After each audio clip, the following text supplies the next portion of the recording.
जब तक कोई बुलिश एविडेंस नहीं बन रहा है, कोई सपोर्ट जोन नहीं आ रही है, तब तक क्यों बाई करना है आउटराइटली किसी भी चीज को, कभी भी क्यों बाई करना है? तो एटलीस्ट वेट फॉर अ 20-डे मूविंग एवरेज कैचअप जो कि 2728 के आसपास है। हो सकता है अगर डीपर पुल बैक दिया तो ब्रेकआउट पॉइंट रिटेस्ट करने 2484 में आपको फिर डिस्काउंटेड प्राइस पे मिल जाए।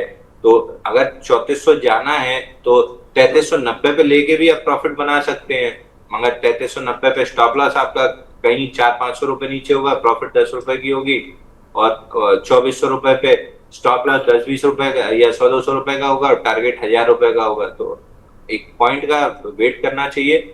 ये जोन बाइंग की नहीं है। 2718 के आसपास पहला बुलिश एविडेंस देखना स्टार्ट करेंगे। अगर मिला तो करेंगे, नहीं मिला तो फिर वेट एंड वॉच करेंगे। ठीक है, एक सवाल हमें मिला है यहाँ पर नितेश सारंगी जी का।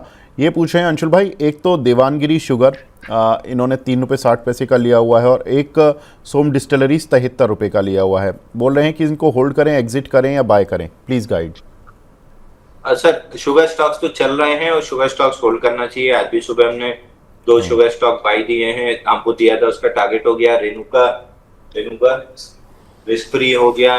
दबंगरी अभी नहीं चला है, प्रोबेबली पीछे पीछे वो भी चल जाएगा। अब चलना चालू किया है अवध शुगर और बलरामपुर चीनी, तो ओवरऑल सेक्टर में टाइड आ रही है। सोम डिस्टिलरी अभी तो कोई भी बाइंग नहीं बन रही है, या तो 50-डे मूविंग एवरेज 84 के पास कोई रिजेक्शन दे तो बाइंग बनेगा, या फिर 9760 के ऊपर ब्रेकआउट दे तो बाई बनेगा।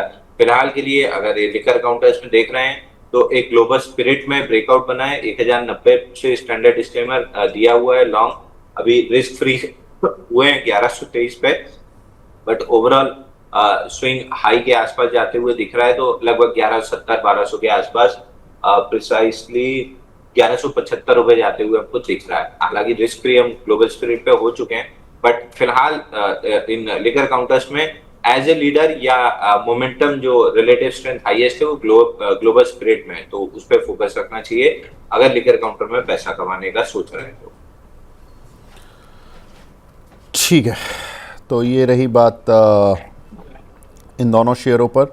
और एक मैं अपनी पीसीआर टीम से रिक्वेस्ट करूंगा, एक ना श्रवण जी की एक सुपर चैट आ रही थी, वो कृपया भेज दें। वो नदारद हो गई है, अभी तो आ रही थी स्क्रीन पर, एकदम से गायब हो गई है। अगला शेयर आया मवाना शुगर, प्रीति सिंह जी पूछ रही हैं 103 रुपये पर लिया हुआ है, इसमें क्या करें सर, सेल या होल्ड?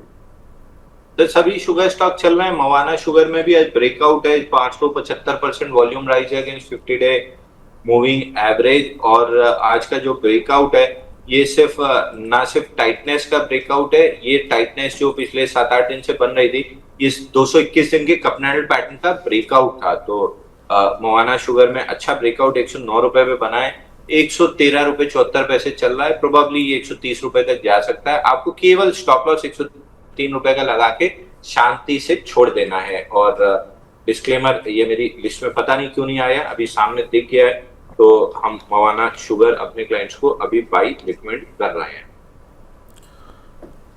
ठीक है, तो मवाना शुगर यहाँ पर अभी बाई दिया है सर, स्टैंडर्ड डिस्क्लेमर।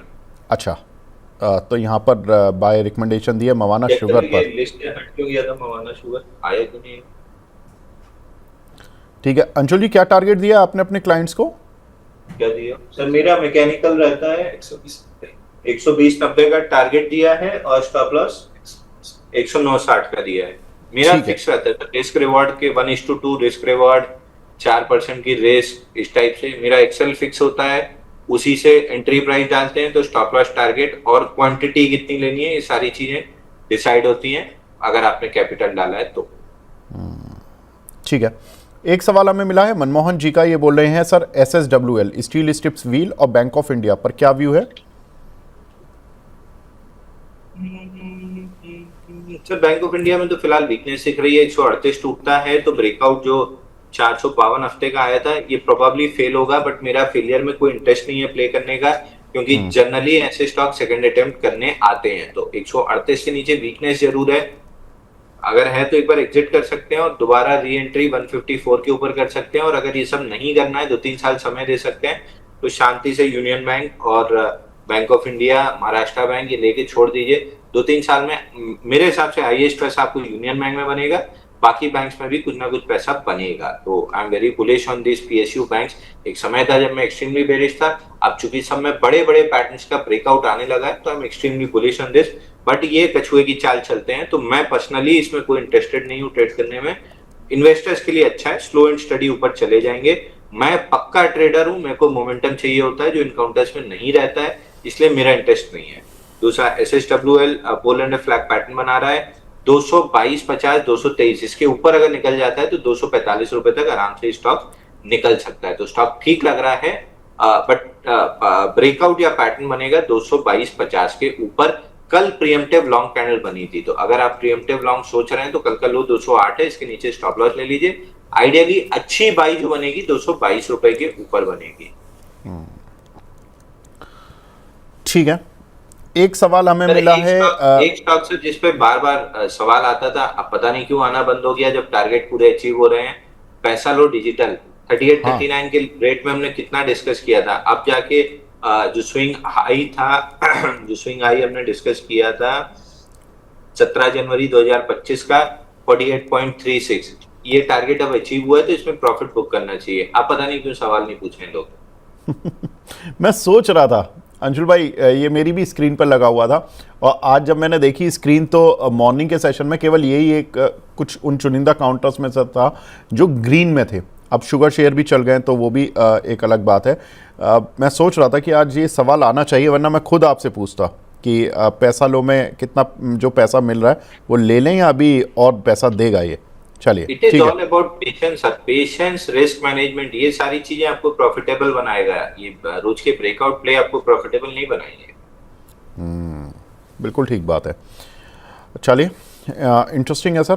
आगे बढ़ते हैं। अगला सवाल हमें मिला है, एक कंपनी है शैडोफैक्स, इस पर आपकी राय सर? ये किसने पूछा है सर? 162 रुपये का है ये।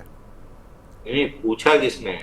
अरे सर, अब मैंने सुपर चैट खोल ली है, वो उनका सवाल ढक गया, मैं अभी नाम बता दूंगा। अरे ये वही व्यक्ति हैं जिन्होंने आईपीओ बेस ब्रेकआउट 123 में खरीदा है और रोज हर प्लेटफॉर्म पे सवाल पूछ रहे हैं। कुछ भी नहीं बताया। स्टॉप लॉस मॉडिफाई करके 158 या 150 155 कर लीजिए। 158 156 सपोर्ट जोन है, 155 का स्टॉप लॉस कर लीजिए। कल ऑल टाइम हाई लगाया, जो ऑल टाइम हाई से अगर 4-5 रुपए नीचे आने में आप घबरा रहे हैं, अगर आप वही व्यक्ति हैं, नया सवाल है तब तो ठीक है। अगर आप वही व्यक्ति हैं तो कुछ नहीं कर रहा। 155 का स्टॉप लॉस।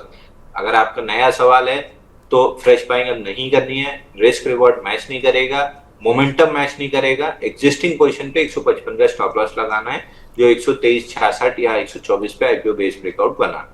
ये है मनीष दत्ता जी, अगर आपको याद। ये नए हैं, ठीक है। चलिए, अब श्रवण सिंह जी के सवाल है सुपर चैट पर। इन्होंने सवाल पूछा है सर, होनासा, GKSL और फिजिक्स वाला, इन तीनों में इन्होंने व्यू चाहिए आप पर, आपका। ये इन्होंने आइडेंटिफाई किए हैं। होनासा और फिजिक्स वाला पहले बता दीजिए। सर फिजिक्स वाला में तो फ्लैगिश काइंड ऑफ पैटर्न बन रहा है। आईपीओ के बाद 73 दिन में 52% करेक्ट हुआ था। 50% रिट्रेसमेंट 111.74 पे था, जो टेस्ट हुआ 17 अप्रैल को। उसके बाद से टाइटनेस है। ब्रेकआउट 111.50 के ऊपर बनता है तो 124 तक फिजिक्स वाला चला जाएगा। मेरी वॉच लिस्ट में बना हुआ है।